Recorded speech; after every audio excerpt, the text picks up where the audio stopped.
What's wrong, Tofu? I can't sleep. Would a bedtime story help? Yeah, I guess.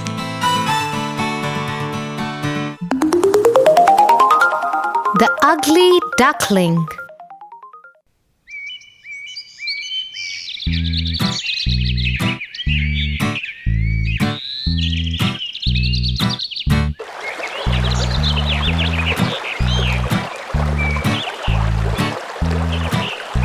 Once near a beautiful pond, there lived a handsome duck couple.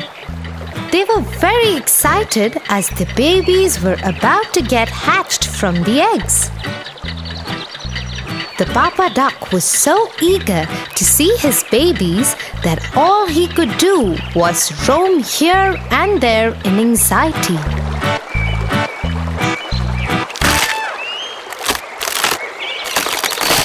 Suddenly, what they hear is sweet little quack quacks coming from the nest, and the papa duck just rushes to the nest to catch the first glimpse of his babies. Oh my God! They are so lovely! Suddenly, a hoarse quack comes from below Mama Duck. Quack!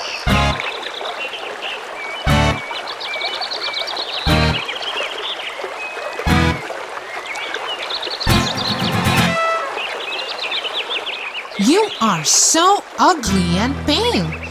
You can't be our baby. The papa and Mama Duck, along with their 4 babies, sail away, far away from the ugly duckling, leaving him behind in dismay and all alone. The poor duckling doesn't know what's wrong with him. He checks his wings, his beak, his feet, but all looks fine. Suddenly, he turns around and sees his reflection in the pond. And what he sees sends him complete disappointment. Nobody loves me. What would I do now? Where would I go? The ugly duckling starts walking in complete sadness. So many days, weeks, and months pass by, and the poor ugly duckling wanders all alone in the deep forest. Suddenly, he stops and feels extremely cold. Oh, it is so cold. I wish I had a warm house too. Suddenly, a huge ball of snow comes rolling from behind, and the poor duckling gets caught in that and starts screaming for help. A woodcutter cutting the woods in a nearby place hears the scream of the duckling and runs for help.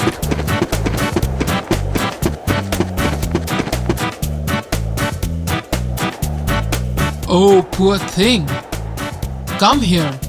You need something warm to drink. The woodcutter picks up the ugly duckling and keeps him in the warmth of his overcoat. He takes him home and keeps him wrapped in a warm blanket right in front of the fireplace. Don't worry, poor little thing. I will take care of you. And like this, many years pass by, and the ugly duckling grew under the care of the woodcutter.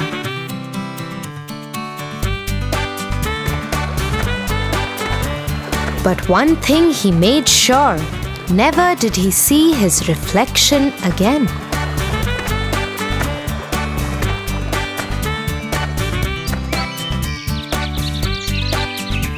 One day, on a sunny afternoon, he was wandering around the sides of a lake. Suddenly, he sees a wedge of swans swimming in the pond. Look at those swans. They are so beautiful. I wish I was a beautiful duck too. I have no friends because I'm so ugly. I feel oh so lonely.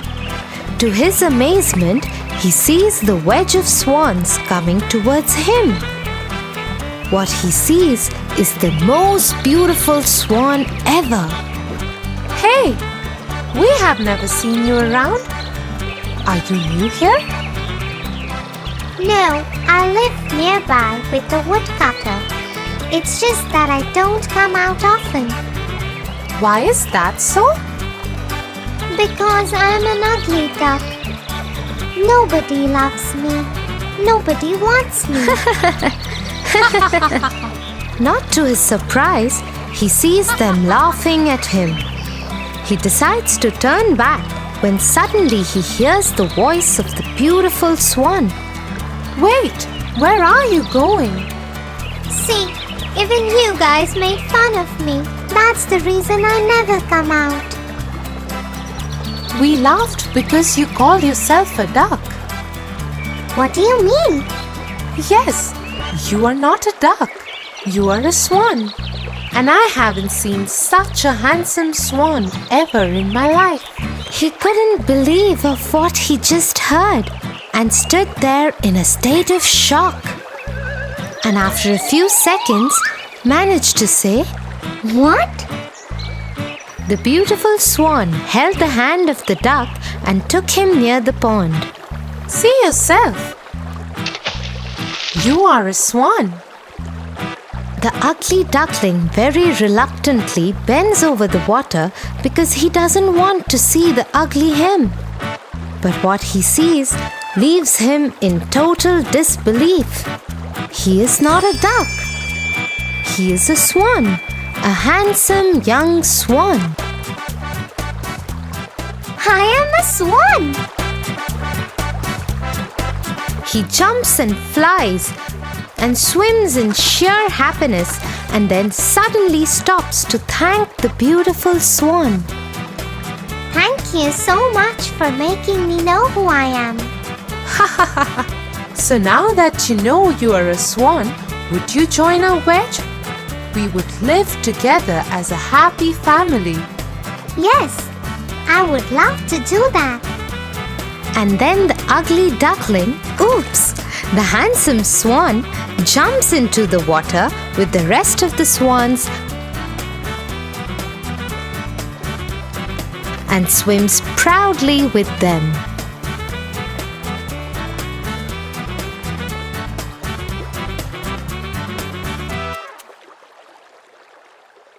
So the poor duck was never a duck?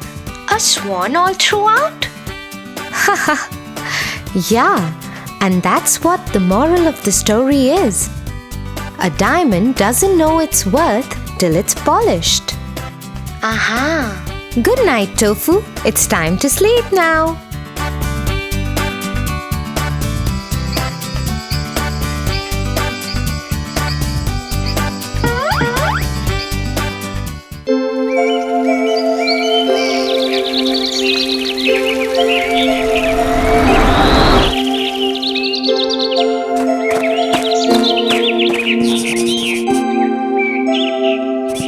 Tia,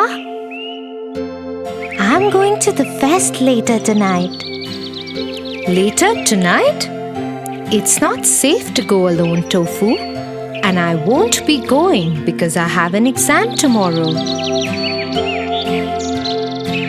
So you won't be able to go either. But Jack said it's safe. And Joe and Jim, everyone is going. Who told him? Some older boys. We don't know them. They were visiting from another city. That's not the correct way to do things, Tofu. You have to double check some things for yourself at times. And be careful with whom you trust. Do you know what happened to Chicken Little and his friends? What happened to them?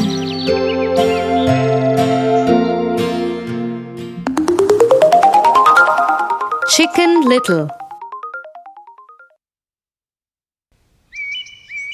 Chicken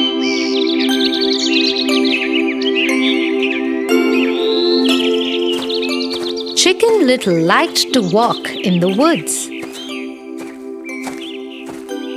One day, as she was walking in the forest and looking at the flowers and the trees, an acorn fell from a tree on the top of her head. Oh no! The sky is falling! I must run and tell the lion about it immediately. And so Chicken Little began running. On the way, she met the Henny Penny, the hen. Where are you running to? Is everything okay? Oh no, Henny Penny! The sky is falling and I'm going to the lion to tell him about it. How do you know that? It fell on my head and hit me. That's terrible. Come, I'll go with you too. We must hurry and tell the lion about this. Chicken Little and Henny Penny started running. As they were heading to the lions, they met Ducky Lucky. Wait, guys, wait. Where are you going in such a hurry? The sky is falling. It fell on Chicken Little's head. We are going to the lion to tell him about it. Let me also come with you. Come, come! As the three of them were running, they met Foxy Loxy. Where are you guys going? The sky is falling. It fell on Chicken Little's head. And we've decided to go to tell the lion about it. Yes, yes. The lion must be told about this. But do you know where he lives? The fox had pointed out this problem correctly. None of them knew where the lion lived. I know where he lives. Come with me and I will show you the way. Happy to have found help, the three of them agreed. The fox took them to his own den and told them to wait at its entrance as he went inside. Wait here. Let me go talk to the lion first. When he is ready to meet you, he will call you all inside. After a while, Foxy Loxy called from inside. Come in, friends. Chicken Little, Henny Penny, Ducky Lucky went inside but never came out again. So you see, Tofu, you should always exercise caution before you go following things blindly. Yes, Tia. Now I have understood the importance of trusting the right people and not believing things blindly. Tonight, I am going to stay home and will tell my friends to do the same too.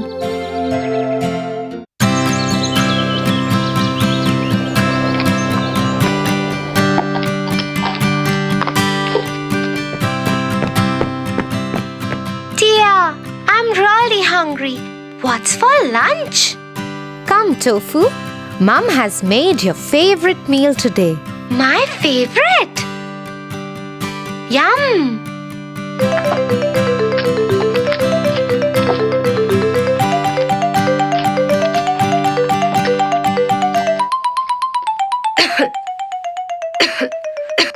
Oh Tia, something got stuck in my throat. How many times have I told you not to eat in such a hurry? But I was hungry, Tia. You need to listen to this story.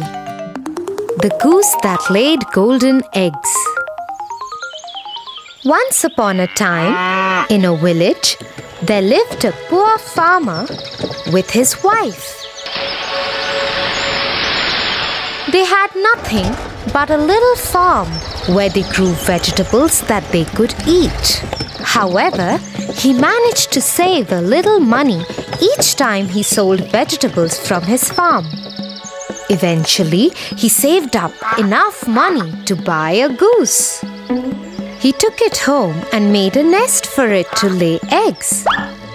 The goose will produce eggs which he could use for selling, eating, and making bread, thought the farmer. The next morning, when he went to gather some eggs for his breakfast, he lifted the goose, and to his surprise, the goose had laid a golden egg. The next morning, he found another egg, and the next, and the next. Slowly and steadily, the farmer and his wife were becoming richer and richer.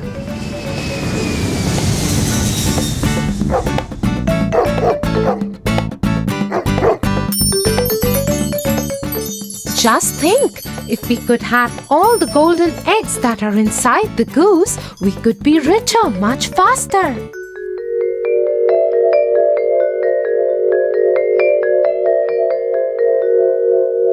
You're right. We wouldn't have to wait for the goose to lay her egg every day.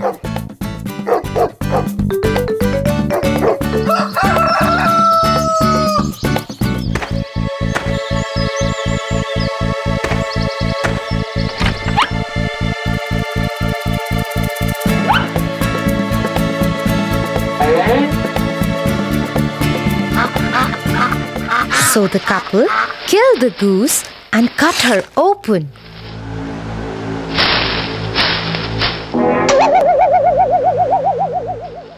Only to find that she was just like every other goose. She had no golden eggs inside of her at all, and they had no more golden eggs.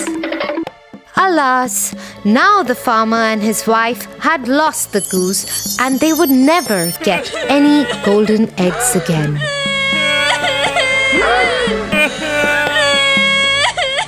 So Tofu, just like the couple suffered because they were greedy, you should be careful too, because too much greed always leads to great loss. Oh, got it, Tia. I'll be careful next time.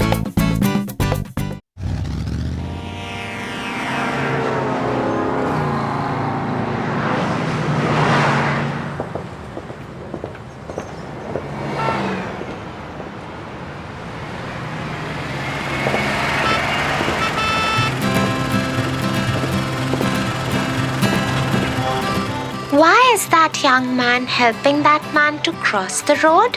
That's because he is blind and needs help to cross the road. Oh, how nice of that man to help him. Yes, it's always good to help others. Why, Tia? Come, Tofu, and I'll tell you a story. The Dove and the Ant.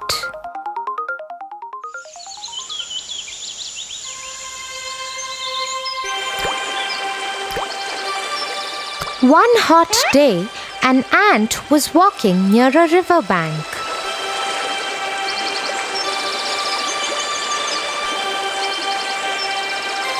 The poor ant lost its balance and fell inside the water.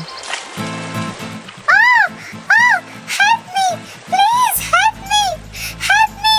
She screamed for help. As the flow of the river was too strong, she was carried away. Someone please help me! Help me! Please! Someone help me! Help me, please! Someone help me! Please help me! A dove was watching all this from a nearby tree. The ant was struggling for life in the water. The dove felt very sad for the little ant. Help me! Please help me! Oh no! The little ant is in trouble! And he decided to help her. Help me! Please help me! He said to the ant, Don't worry, my friend. I will save you. The dove quickly plucked off a leaf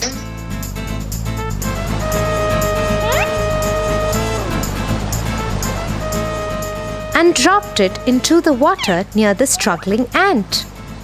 The ant moved towards the leaf and climbed up there, and the ant reached to the shore safely.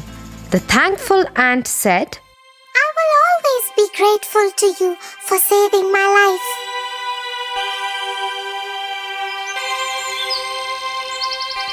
weeks later, the ant saw a bad hunter with a gun. The hunter was targeting at the dove sitting on the tree.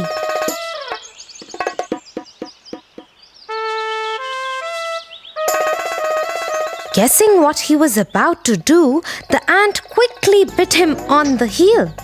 Ouch! You pathetic ant! What have you done?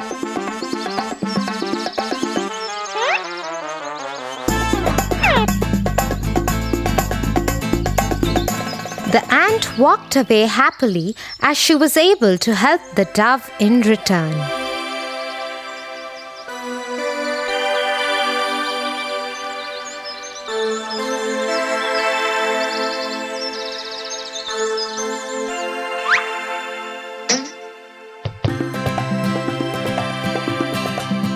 So Tofu, just the way Dove's good deed helped him to get out of danger by the ant, similarly, every good deed we do for others will surely come back to us. I will always help the needy. That's like a good boy, Tofu.